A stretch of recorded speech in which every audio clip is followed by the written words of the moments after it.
Welcome to the Golden State Media Concepts, America's Still Beautiful podcast, a weekly news podcast covering all the top positive and uplifting news stories. Are you tired of the same old news?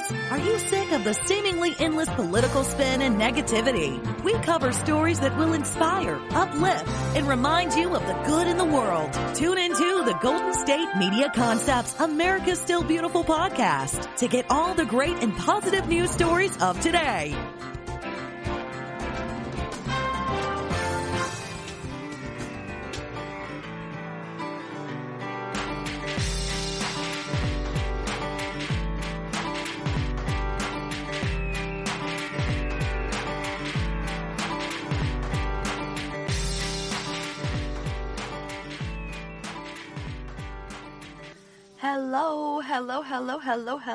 Hello. Welcome to the podcast. Are you pumped? Are you excited? Is it happening? Are you feeling the energy? I hope you are, because it is a great day. It's Friday. That's right. You made it through another week. It's Friday, the best day to eat French fries, because it's in the name, Friday. That's right. Well, welcome. Welcome, party people. I hope that you are feeling happy, because we're going to make it even happier throughout this podcast today. This is, of course, America's Still Beautiful, brought to you by the GSMC Podcast Network. I'm Brooklyn. I'm your host, and how grateful I am to be your host today, because, wow, we've got some incredible stories on the agenda. We have stories about equality. We're going in about the good news in fitness. We even have inspiring stories about a janitor who's now a law student at Harvard. And as you've, of course, we're going to finish out with some stories about cake. So how are you doing? Thanks for joining us today. What's the best thing that's happened to you this week so far? Let's see. For me, it has been, I just love my family. And it's been I've been really grateful to spend more time with them as we've been working from home, and just being able to spend more time together to chat and talk about our dreams. I love talking about our dreams. We're trying to decide where we want to live for the rest of our lives, and maybe it's here, maybe it's somewhere else. So I don't know, maybe text me on Instagram and tell me where you live, and if you think I should live there, let me know what your favorite place is. I would love to know your suggestions of where in the world to move next. And I also had some really good dinner last night. It involved pesto, so I was all about it. And, there's been some hard things too. Some people I haven't wanted to deal with, and some dinners that I didn't like as much. And there's been some nights where I was strong and I didn't have dessert. But these have still been good days, because those hard things, they make us stronger, they teach us lessons, and if nothing else, they just make the good times even sweeter. But we're keeping it positive here today on the podcast, because you know it, you get to choose what comes into your mind. You are the one that decides what comes in, what stays center stage, and who gets to give the monologue. So thank you so much for choosing us today. We hope that this podcast absolutely uplifts you and makes you feel good. If it does, we'd love for you to leave us a little review. If this is your first time listening, then make sure you listen through the whole thing first. Make sure you like it.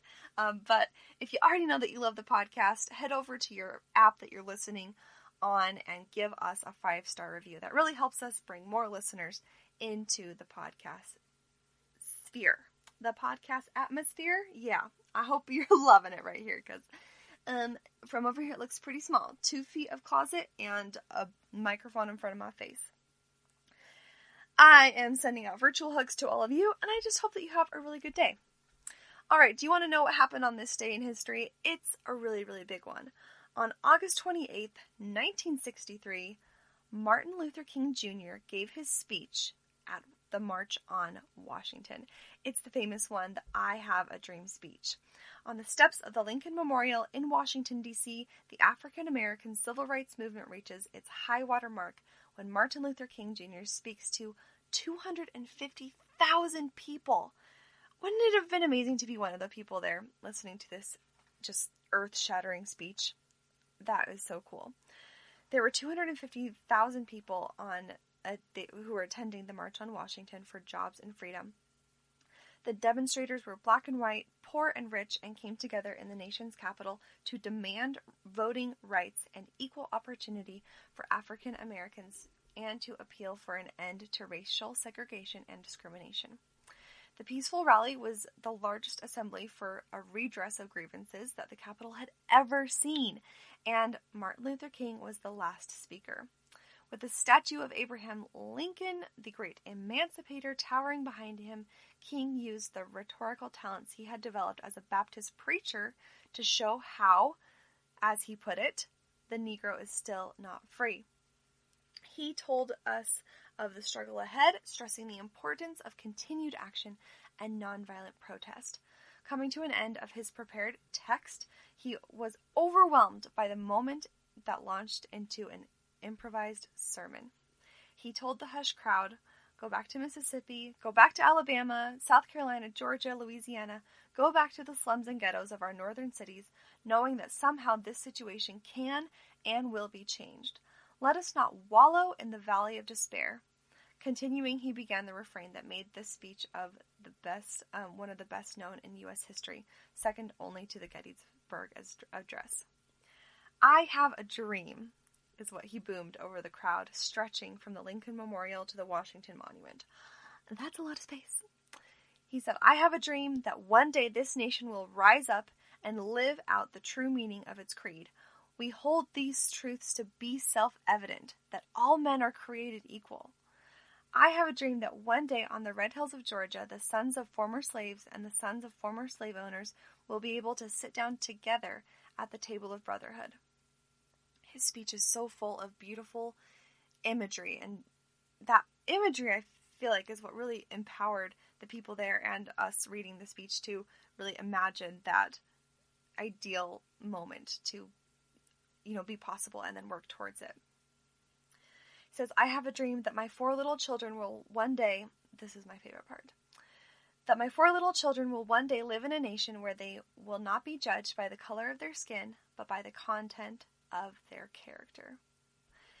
So Martin Luther King had used this "I have a dream" theme before in a handful of speeches, but never with the force and effectiveness on this hot August day in Washington did he use it, and also in front of such a large audience. He equated the civil rights movement with the highest and noblest ideals of American tradition, allowing many to see for the first time in the importance and urgency of racial equality. He ended his stirring 16-minute speech with his vision for the fruit of racial harmony. "When we allow freedom ring, we let it ring from every village and every hamlet, and from every state and every city. We will be able to speed up that day when all of God's children, black men and white men, Jews and Gentiles, Protestants and Catholics, will be able to join the hands and sing in the words of the old spiritual, 'Free at last, thank God Almighty, we are free at last.'" So in that year, the Civil Rights Movement achieved 2 of its greatest successes, which is the ratification of the 24th Amendment of the Constitution, abolishing the poll tax and therefore the barrier to poor people and African American voters in the South. And it also allowed for the passage of the Civil Rights Act of 1964, which prohibited racial discrimination in employment. In 1964, King was awarded the Nobel Peace Prize, of course. And unfortunately, of course, he left the earth way too soon. So this article detailing the wonderful speech of August 28th, 1963 is brought to us by History.com. So I'm grateful that we could review that today. When I was younger than I am now, I got to host a community event on Martin Luther King Day one year, and we gave this presentation where another speaker and I recited the speech.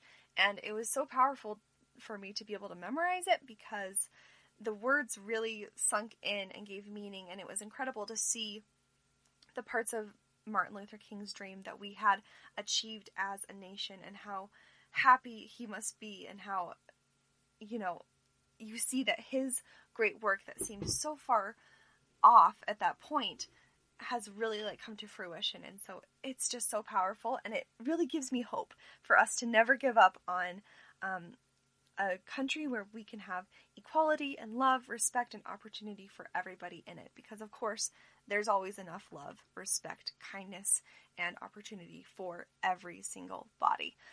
So I love remembering that speech, and I love that we have it today. And it's I think another thing that Dr. King would love to see is our first story today. It's about NASA astronaut Jeanette Epps, who is set to become the first Black woman to live on the International Space Station. It's very exciting. This article comes to us from The Independent, and this woman is absolutely glowing in the photo. She's beautiful. She's an astronaut. And she's pretty awesome. So I want to tell you about her right now. So NASA astronaut Jeanette Epps looks set to be the first Black woman to live on the International Space Station after being chosen for a 2021 mission. Epps' trip will be her first space flight, as well as being a pioneering mission for NASA. The journey is going to begin with the first crewed operational flight of Boeing's Starliner. Along the SpaceX Crew Dragon, that spacecraft represents part of NASA's hopes for sending its astronauts to the International Space Station and beyond in the future, although it has run into some high-profile problems during its testing. But once it's ready, she will fly on the Starliner alongside fellow NASA astronauts Sunita Williams and Josh Cassada as part of a 6-month mission that will see her make history as the first Black female astronaut to live in the space station. I think this is awesome. So many kids, I feel like in elementary school, say, oh yeah, when I grow up, I want to be an astronaut. And I love reading about people that actually become astronauts because it's such a feat. And 6 months, she's going to be in space for 6 months. That's so crazy to me and remarkable. So NASA has had a number of Black astronauts in the past, many of whom went to space as part of the space shuttle missions. But the first Black person ever to reside on the International Space Station is likely to be Victor Glover, who is scheduled to be part of the mission later this year. He will take part in the first operation mission using SpaceX's Crew Dragon spacecraft, which had its final test earlier this year as a part of the Demo 2 launch. So if you don't know, NASA kind of took a break there for a minute from doing launches, but now the new space company SpaceX has teamed up with NASA to get space missions up and running again from the United States. So it's very exciting, and earlier, a few weeks ago on the podcast, we talked about the big touchdown, how those 2 astronauts who went on a month-long trip up to the space station succeeded, and that was the first big one in a long time. So that was very exciting, and so it's great to read about how it is continuing on as well. So Jeanette Epps, this amazing Black astronaut, says that she has been scheduled to head to the International Space Station, that she had been scheduled to head to the International Space Station in 2018, but NASA removed her from the crew with little information getting why the decision had been made. I'm sure there are a lot of different elements that can go into that. But now she has finally been reassigned and is a part of the Starliner mission. Epps has a doctorate in aerospace engineering. What? So cool. And worked at the CIA as an intelligence officer before being recruited as part of the 2009 astronaut class. Although Epps' mission is scheduled for 2021, significant work will have to be done before she can actually set off. Her crew is set to be a part of the first operational flight of Boeing's Starliner, a spacecraft that is still undergoing productions. Wow, so this is so exciting. I'm so excited that she gets to go to space in the coming year. Oh, it sounds like she has worked extremely hard, and this has been a long time coming. So I know there is a lot going on, especially this year, but I know that there is a lot of positive that has come from the difficulties as well. And I would like to say and like to think that although difficulties cannot be dismissed, we can, I think, have hope from the love and the care and the listening and the learning that has gone on this year. And what a happy thing that we have that we have social media so people can more widely share their stories And so, like, free speech can even be more accessible so people can share how they really feel, and we can understand each other's point of views a little bit better because we have the social media to connect in that way. So a lot of good going on in the world right now, and although there's always hard things, I think that looking back in history and at Dr. King's speech and looking forward to what we can do in our own families and communities to be kind and inclusive to others really gives me hope, and I hope it gives you hope too. Well, did you know that running races have gone virtual? My dream come true! But it is time for a podcast break here, as it always is after the first quarter. So grab your snacks, use the restroom, and we'll pick up right here, right after this.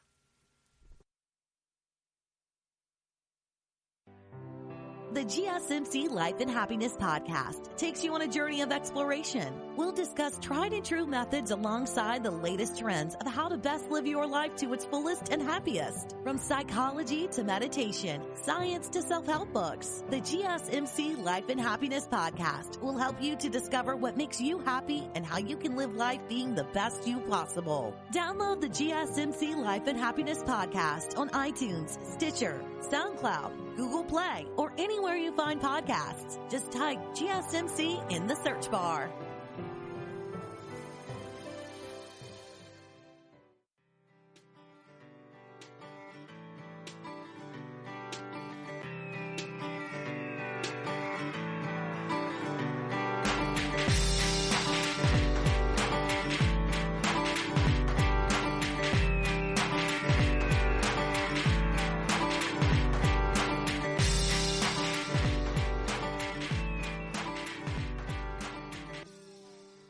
Welcome back to the podcast. It's America Still Beautiful. Of course, brought to you by the GSMC Podcast Network. We're so glad you're here.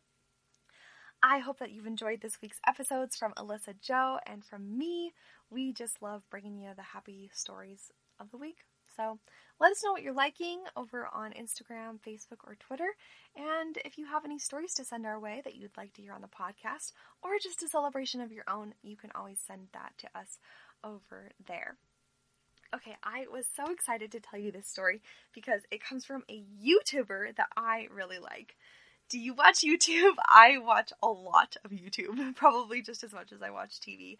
And I have a few favorite creators who really just are entertaining or inspiring or lots of fun. And someone that I recently found and who actually just recently started posting but has gained great success very quickly is Beatrice Caruso. Beatrice Caruso has almost 230,000 subscribers on YouTube because she is tracking and videotaping and putting on the internet her journey to lose 100 pounds. It's very inspiring, it's very fun, and she's just an excellent character to watch on YouTube because she is a real human, she's very down to earth, she's got a great sense of humor, and she's positive and inspiring, and it's like, okay, I'm going to do this, and she's very honest, and I just think that I and many other people can relate to her because she's really good. And in one of her latest videos, she, among other things, like getting her first pair of real running shoes and sharing her plans for her weekly weight loss journey, she has put together a virtual 5K race for charity. She's so cute. She starts every video by saying, "Hey, it's V, and if you don't know, I'm on a journey to lose 100 pounds. It's so catchy right at the beginning, and she's super cute and super real. I think she's awesome. And so since she has grown this platform so quickly, she has turned right around and is ready to do something helpful with it. So she has organized this 5K race, and she kind of cut out the middleman, and she ordered as much. So she's like organizing this 5K. She's doing it all by herself. It's really amazing. And she chose for the proceeds of the 5K to support World Central Kitchen, which is an awesome organization that provides meals to people in need during natural disasters. And one of their current missions is to help nourish people affected by the terrible explosion in Beirut. So she has links set up for people to go to the this page where on worldkitchen.org, and she has this goal of raising $10,000. And guess what? The race is still over 6 weeks away, and she's already raised $12,000. So I think this is really going to surpass even what she thought. So to date, World Central Kitchen has served more than 20 million fresh-cooked meals to community in the aftermath of both natural and man-made disasters like hurricanes, earthquakes, wildfires, refugee crises, and more. Your support will directly provide hot, nutritious meals to those who need them the most. And B says, thank you so much for joining me in supporting World Central Kitchen. Consider sharing this page with your friends and family. And lots of people have donated, and many people have donated anonymously. This website looks really cool, and I love their mission statement, how they're working so hard to, they have many facets of the organization that work to get those meals to people that need it all around the world. It's an incredible thing, and I love how Beatrice Caruso has used her newly found platform to quickly do this. So here's what she's doing. Excuse me my hiccups. I'm done now. So her 5K, the date isn't completely set in stone yet, but it's going to be in she said the third week of October. And it's a virtual 5K. So obviously, due to 2020 being all 2020, people won't be gathering in one place to do this 5K, but it's something that all of her subscribers and anyone who wants to participate can participate in a way that works for them wherever they are. So she's encouraging people to train, start running, practicing, and her goal is to be able to run the entire 5 kilometers, which is a little over 3 miles, the whole time. So currently she's working on running for the first time in her life, and she can make it almost a mile or so without walking or stopping. And so she hopes that by the 5K she'll be able to run the whole thing nonstop, which I think is a great goal, and she has really inspired me as well. So she's organized this 5K. She also has made up really great looking t-shirts, and all of the profits to the t-shirts and whatever people donate to the cause will be directly given to World Central Kitchen. She's obviously not taking any profits from this, and I just think it's such a brilliant thing to do. So she's, really in the element of what she's trying to accomplish, which is greater health and fitness throughout her life. Her videos really focus around creating healthy habits and changing her life in a way that is sustainable, and I really admire that because it's not like any kind of fad diet. It's just very very slow and steady wins the race, which resonates with me. So if you are looking for a race to run this fall, it's called the Officially Unofficial 5K, and you can find out more information on WCK, which stands for worldcentralkitchen.org, or by going to Beatrice Caruso's YouTube channel. Well, speaking of fitness, there's someone on the other end of the spectrum, because Hong Kong Nike master trainer Utah Lee has talked about 2 decades of fitness. She says, "I have a dream job. I love what I do." And this article is courtesy of the South China Morning Post. This girl is seriously a beast. And it says, when it comes to fitness in Hong Kong, there is no one more synonymous with the local scene than Nike master trainer Utah Lee. The 45-year-old has been with the sport clothing giant for 20 years now, and has a devout Instagram following of over 33,000 followers. She has a YouTube channel and highly sought-after personal training business. You won't be hard-pressed to catch Lee dancing, teaching and dancing, having a running session, working with schools to promote fitness or well-being, or commanding a massive class at a festival, corporate event, or conference. If it's fitness-related, chances are that Utah Lee is conducted. Her upbeat personality promoting physical well-being has struck a chord with Hong Kongers, a city with some of the most overworked and stressed out people in the world. Man. However, Lee's intensity is matched with an equal dose of mental well-being philosophizing, something that she says is just as important as physically working out. I think that is such an important message for fitness gurus and people that teach fitness classes to convey, because they really do go hand in hand. Is when you're taking care of your mind, that helps you take care of your body. And when you take care of your body in the right ways, that helps you take care of your mind. So Utah Lee says, I love what I do. I have a dream job. I mean, who wouldn't love getting paid to yell at people and tell them what to do? That's her joke from her home in Sai Kung, where she runs personal training sessions. Of course, they look a little bit differently now with COVID-19, but she's still teaching online. She says, and you get to see what comes back from your hard work. People change their lifestyles, their eating habits, and they become happier and healthier people, so you get to watch them transform. Lee fell in love with the profession back in 1997. She was tired of relentless trips to China while working as a fashion designer, and so she quit, and she found herself working at the gym in North Point. She was running the front counter, cleaning the place, and collecting membership fees. Quite a switch over from being a traveling designer. Now, one of the managers asked her to step in and run a dance class, as she has had a background in dancing. Of course, what does she not do? And she jumped right in at the chance, and she's done programming and teaching because it came so naturally.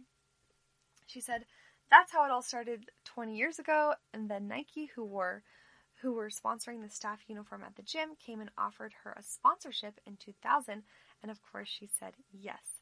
She said, so I went and got all the credentials and certificates, and here I am, still doing it and loving it.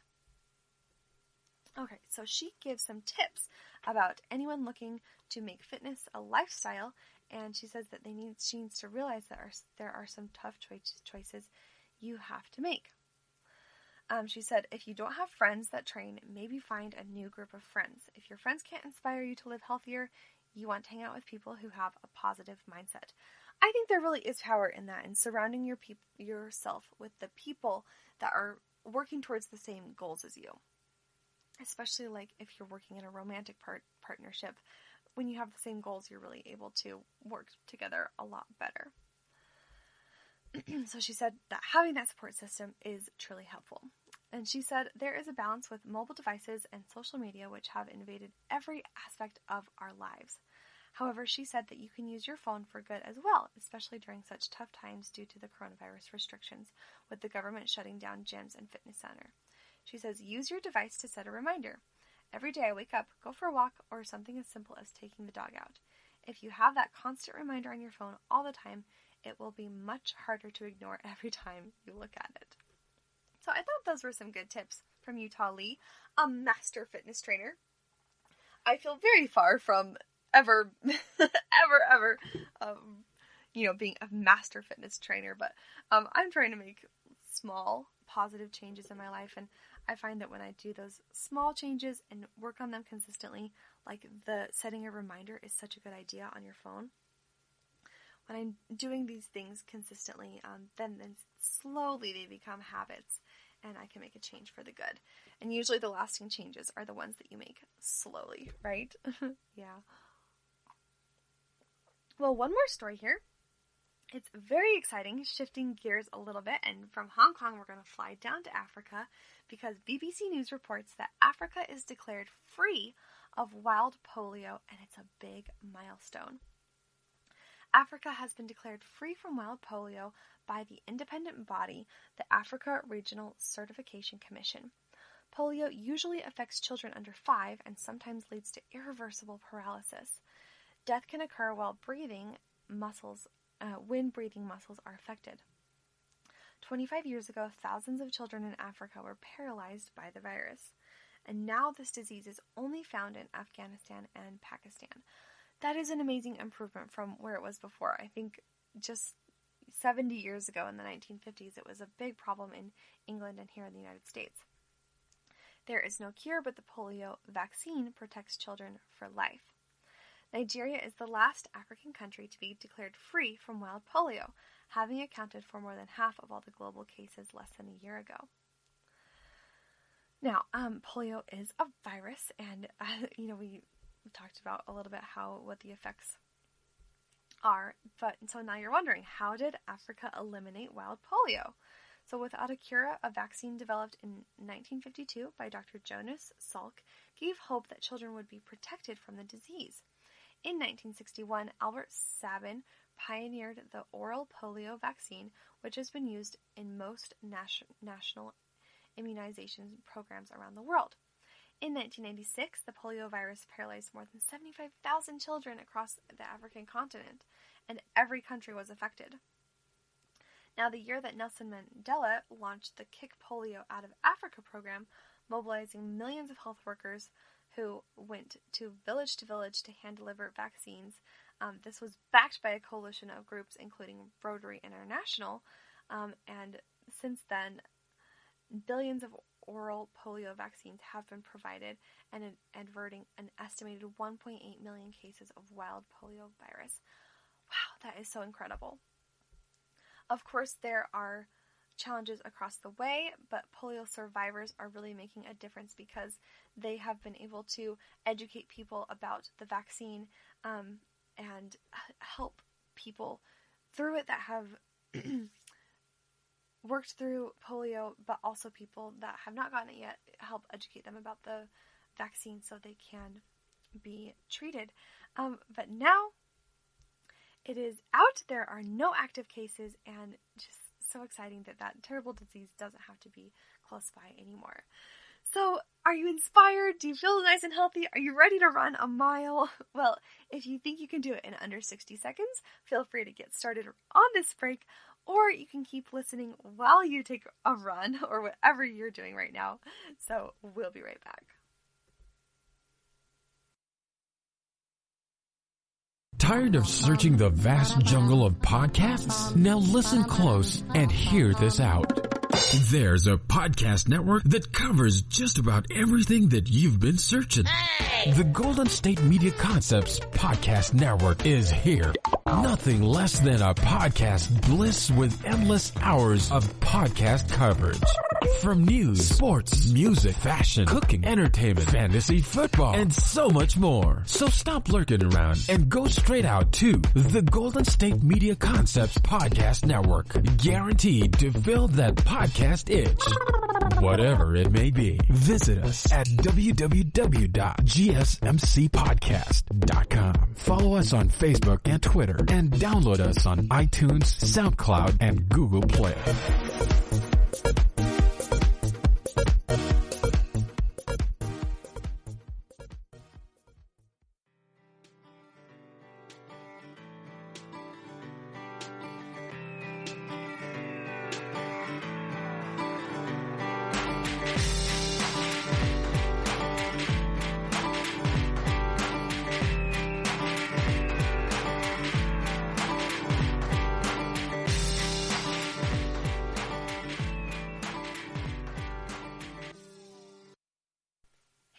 Welcome back to the podcast that you're listening to. It's America Still Beautiful, brought to you by none other than the GSMC Podcast Network.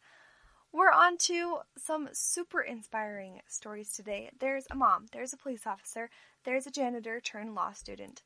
Let's get right into it, shall we? This is such a beautiful story. You gotta love a story about a sweet little baby and their mom. So this blind mom got to see her adorable unborn baby thanks to a 3D printed ultrasound. Taylor Ellis was born with glaucoma and has very little vision. When she went in for her 20-week scan and was unable to see her baby, she was left in tears. Now, when the doctors found out she was upset, they conducted a special ultrasound and made a 3D printout of her unborn daughter's face. The 26-year-old Taylor and her husband Jeremy, who was also visually impaired, received the special scan in the post a week later. Wow. They were able to feel the baby's face as a result, and it was a dream come true. Baby Rosalie is now 10 weeks old, and the mom of 3, Taylor, said that the 3D printing technology most commonly used to make car parts has been, quote, life-changing. Oh, it's such a sweet picture. The baby is adorable, so much dark black hair and dark eyes and a huge bow on her head, and the mom is giving her a big hug. It's so sweet. So Johns Hopkins Hospital in Baltimore usually uses the technology to create models of unborn babies with spina bifida. It allows surgeons to get a clear image of the spines of babies to see if they need in-womb surgery. When an ultrasound sonographer at the same hospital found out, he suggested the technology be used to help blind patients. It is thought to be the first hospital in the world to offer the service. Taylor is a stay-at-home mother from Cockeysville in Maryland, and she said, "I always thought about what my baby would look like and was always saddened to know I wouldn't have the same opportunity as seeing mothers. My sight wasn't as bad with my first 2 children, so I could see the 2D ultrasound. When she received the 3D ultrasound, Taylor said of the exciting moment, I had the realization that this was my baby's face. It was so heartwarming. I showed off my scan to my daughters and to my parents on video chat." Proud mom Taylor added, "This pregnancy has been so scary but so exciting the whole way through, and I just wanted this moment really, really bad."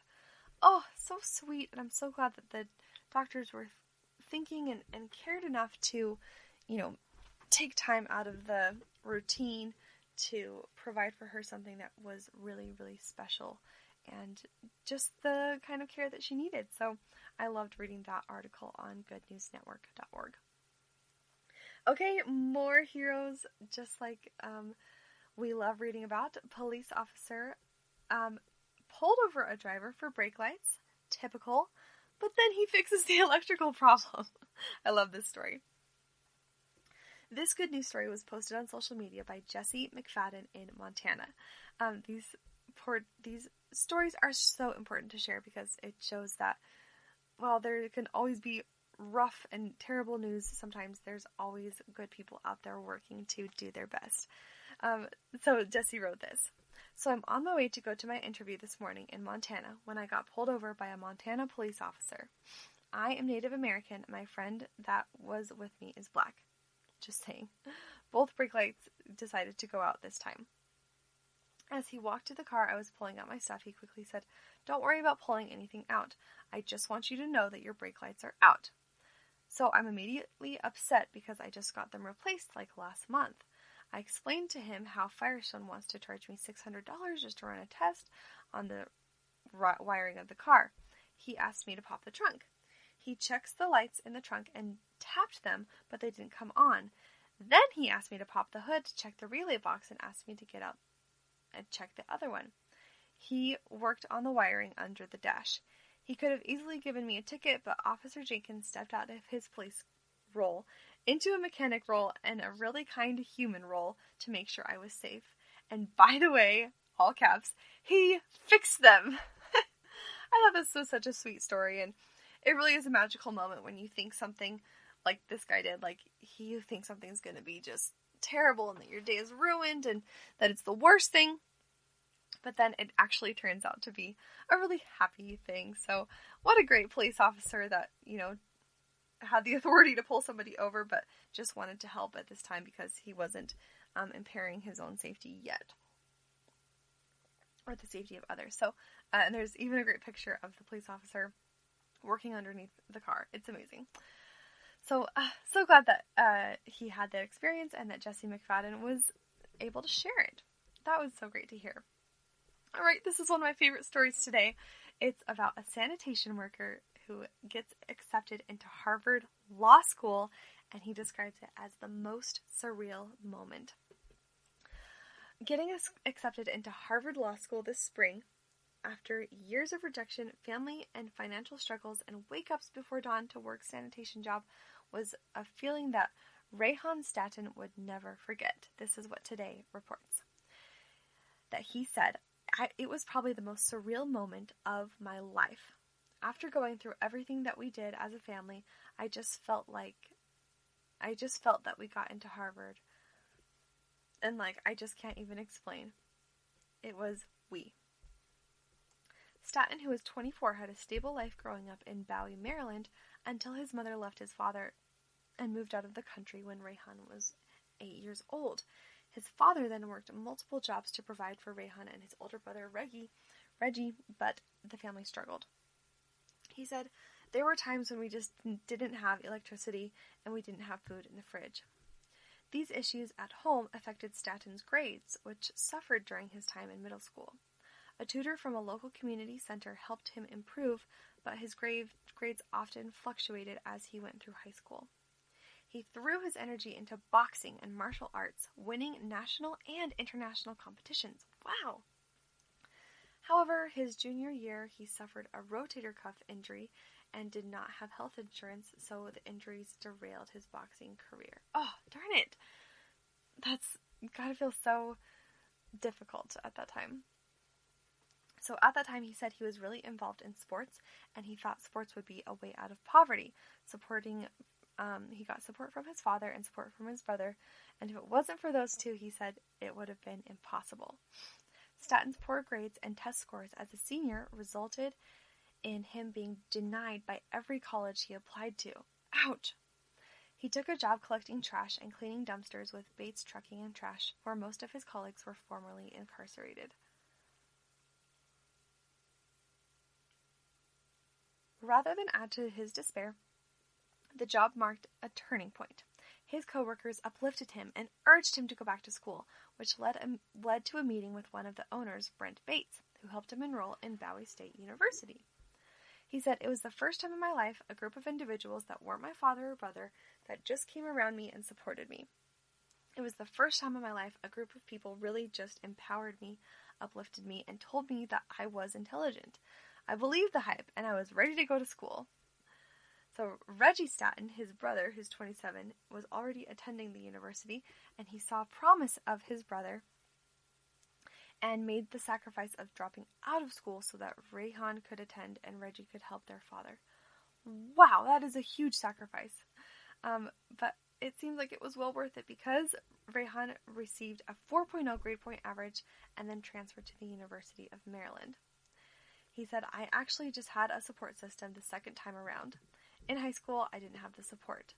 And so now he's got the support, and that's what really made the difference for him." His desire to improve his life came from witnessing his dad's sacrifices to their family. He says, "Watching my father work anywhere between 1 and 3 jobs, giving up his entire social life just to give my brother and I the basic needs. I was really hungry, but at the same time, I just really wanted to succeed." Statton's father suffered a stroke, unfortunately, in 2017 when Statton was a junior at Maryland, prompting him to return to work at Bates Trucking and Trash with his brother so they could save their home. Statton would start work at 4 a.m. so he could get in a shift before classes. Wow, so much hard work. He persevered to receive numerous accolades on his way to earning an undergraduate degree in history in 2018 and was selected as a student commencement speaker at graduation. Oh, that is so awesome!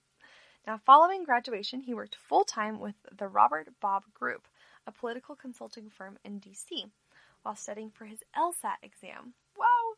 He scored in the 80th percentile on the test. Jeez, that is so hard to do. That's amazing. The student who once got denied by every college he applied to in high school was accepted by the law schools at Harvard, the University of Pennsylvania, Columbia, Pepperdine, and the University of Southern California this spring. And a GoFundMe page has been set up to help pay for his law school expenses and has raised over $170,000. Wow! He says, in closing, "If you put the effort and the work you stay committed, things will fall into place." Wow, so he really, for 2 decades, for years, really struggled, but now he is on his way, and I'm sure law school is still going to be a ton of work, but I just think that is so awesome that he is able to tell that story where he started from being a janitor and now is in Harvard Law School. Really amazing story. Good for Rayhan, and I loved that, and I think it can really inspire us to never give up. Okay, I have more good news to come, and you know it's going to be about cake. It's a cake birthday and the new donut vending machine right after this.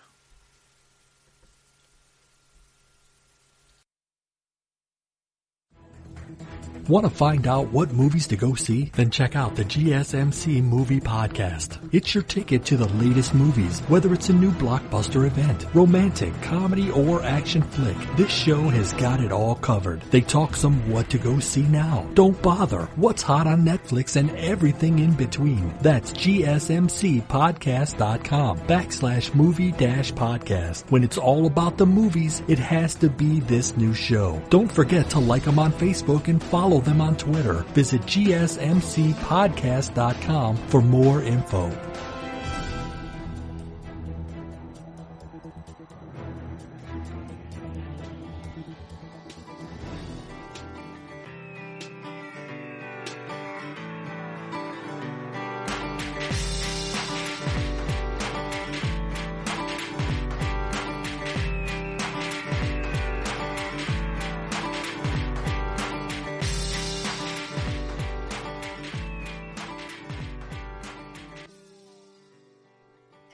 you made it. Welcome back to America Still Beautiful, a podcast brought to you by the GSMC Podcast Network.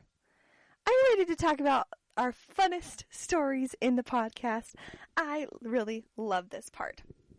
So don't forget, you're having a great day. You are awesome. You are lucky. You are loved. You are happy. You are healthy. You are lucky to be alive, and you are blessing the world just by your presence. So, I hope that pep talk was nice for you. Now I want to tell you about Colin the Caterpillar. He is 30 years old, and it's an ode to the best British cake on its birthday. The Independent brings us this article, and I just love that there's a cake that has a birthday. It is so sweet. So, on the surface, this children's birthday party cake, yes, on the surface, children's birthday parties in the 1990s and early 2000s were friendly affairs. A chipper party entertainer on hand to impress their balloon animal making abilities, and endless rounds of pass the parcel and musical chairs. And enough party rings to ensure that no child slept for the next 3 days. So this is so cute. This sounds like birthday parties that take place in England, right? I think pass the parcel would be like kind of like hot potato in the United States. And of course, we know musical chairs. And I'm sure there's plenty of food like party rings that keep kids up for days. Now, if you looked just under the surface, an undercurrent of competitiveness could be seen as everyone competed for their best bit of Colin the Caterpillar. It's presented on the table topped with birthday candles. It is, of course, the common party etiquette that the birthday child would get the white chocolate face of this cake. But that didn't stop every youngster in attendance secretly hoping the child couldn't finish it and would share it around. 3 decades later, not much has changed. Offices ups and downs in the countries are full of adults vying for the best bit, a chocolate multicolored bean or white chocolate foot in exchange for the embarrassment of communal singing. That's the power of Colin the Cake. It's a cake that originates in the UK and on the surface is remarkably similar to the many hundreds of other chocolate cakes on sale, but anyone who has tried one in its 30 years of existence, regardless of age, just knows a Colin is a different beast altogether. Here's a little history for those of us who don't know about this cake. The Colin the Caterpillar cake was first launched by Marks and Spencer in 1990, but it was far from the signature cake that we cherish today. The first iteration made Colin look more like Thomas the Tank Engine than a bug, but its face was flat with features designed to look as though they had been drawn on with a pen. Despite its ugly duckling first start, the cake quickly proved popular among customers, with everyone from David Cameron to David Beckham and even Taylor Swift proving loyal celebrity fans. And today, the retailer says that it sells more than 450,000 Colin cakes every single year since the launch in 1990. And that has topped over 7 million cakes. And it's no mean feat given. According to Marks & Spencer, it reportedly takes 47 people to assemble each cake and 8.4 tons of sweets to decorate every year. Wow, that is serious. Now, the fact that Colin the Cake has become so popular is amazing. And it has become so popular that Marks & Spencer has announced an entire spin-off range. Colin got himself a girlfriend, Connie, in 2016. Giant Colin, the groom, and Connie, the bride. Wedding cakes can serve 40 guests, while earlier this year, Marks & Spencer unveiled an Easter Bunny Colin the Caterpillar cake that consumers detailed as the thing of nightmares. It looks like a giant bunny. Oh, this is so funny. I really, really need to try this cake now. So, in the current climate, uncertainty is the name of the game. It's hard to predict anything about the future. Duh. And a cake like Colin gives us the familiarity that we long for. If the past 3 decades are anything to go by, Colin can look forward to many more years of children and adults alike vying for the best piece as soon as the knife pierces the chocolate shell. Well, I have never tried one of these cakes, but it looks absolutely delicious. It looks like a Twinkie, maybe, giant roll cake wrapped in a chocolate shell with a really cute / potentially scary caterpillar face on the front. It's like a long roll cake. But this kind of got me thinking about nostalgic desserts and the things that we remember from our childhood. I remember please don't hate me, I was not a huge fan of cake when I was growing up as a kid, but I liked every other dessert. So for my birthday, I got for a lot of years in a row an ice cream cake, and I just thought that was the fanciest thing ever. It was usually cookie dough flavored or maybe mint if I was getting real sophisticated with things, but that was my go-to cake and I loved it. And now, as I've gotten older, I have wised up and usually gotten or made a pie for my birthday, which I find is so delicious. Near here, you can get a pretty good one at Village Inn. And this year for my birthday, I'm still celebrating with lots of treats. This year for my birthday, I had a candy bar. So just lots of different candies that I love that I just could eat all at once in lieu of a cake. That was fabulous. Now, another trend I have seen lately on the Instagram is a cute pyramid of donuts as a birthday cake. And I think that sounds amazing. But donuts, maybe we're eating a little less of them these days, sadly, because we're not heading into the bakeries like normal. But have no fear, because Krispy Kreme location in North Carolina is going to feature a 24-hour donut vending machine. Oh yeah, don't worry, I'll let it sink in. Krispy Kreme donut vending machine. North Carolina, where are you? I need to be there. This is brought to us courtesy of Fox News. So if you're toying with the idea of opening an all-night dispensary in North Carolina, you will wish you were somewhere else, because it's the donut shop that you need to be at in Charlotte's South End. A new Krispy Kreme location opening on August 25th, it's already open, will feature the chain's first ever, quote, donut vending machine to dispense 3 packs of the chain's signature donuts at all hours of the day and night. Oh yeah, this is my kind of box.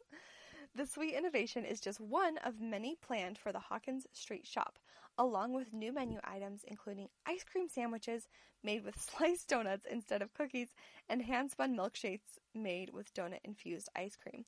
Oh my gosh, you gotta see the picture of these.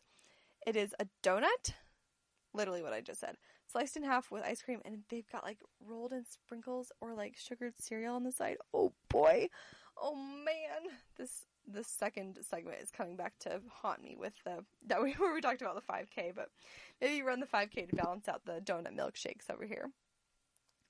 So, to top it off, a new location of Insomnia Cookies, a cooking chain owned by the same parent company as Krispy Kreme, is opening up right next door, just in case the donuts, ice cream sandwiches, and hand-spun milkshakes somehow fail to satiate your cravings. So, Rihanna Samard is a district manager for Krispy Kreme, and in a press release she said, "Being home to our global product and innovation center, Charlotte is near and dear to our hearts. So we're treating our neighbors to special experiences they won't find at any other Krispy Kreme location. From beautiful artwork inspired by the Queen City and new donut vending machine to Insomnia Cookies, we want the shop to be sweet treat destination and staple in the community." I mean, I am in. Oh, if I lived in North Carolina, I'd be there immediately. In celebration of its grand opening, the folks at Charlotte's newest Krispy Kreme will also randomly be awarded, so 120 customers will be awarded with, quote, celebration dozen tickets, which can be redeemed for free dozen donuts for a month, each month for a year. Oh my gosh, free donuts for a year? Huh. It's worth noting, however, that the Hawkins Street location is not open for in-person dining amid the pandemic, but rather for in-shop takeout or online ordering. Sounds good to me. Get some donuts at a vending machine and be on your way. It's probably preferable for, just about everyone at this point. That's pretty exciting. If you're near and dear to this amazing, blessed, wonderful place, please go there, take a picture, send it to me, tell me how it was. Eat a donut for me, send it to me in the mail, something. Alright, sorry. Am I ranting about donuts again? That's fine. It's who I am, people. Okay, I hope that you liked our stories this week. Please make sure that you follow us on social media, Instagram at ASB_America, and on Twitter, GMC ASB. So find us on there. We'd love to chat and love to know what you like about the show. I've got a quotation for you here before we close out. It's from Nelson Mandela, the man himself. It says, "It always seems impossible until it is done." So just like Amazing Law School guy, just like Beatrice Caruso getting ready for her 5K, and just like Krispy Kreme donuts making everyone's dreams come true with a vending machine of donuts. Just go for your dreams, be strong and patient, work hard, make smaller goals to reach your big goal, because like Nelson Mandela says, it always seems impossible until it is done. You will get there, and maybe it goes a little bit differently than you expect, but how can it ever get there without you even trying? Thank you so much for listening to the Golden State Media Concepts podcast, America Still Beautiful. Please subscribe and follow us on social media. You can find us anywhere online. Thanks again for listening. Be kind to others because you are worth it.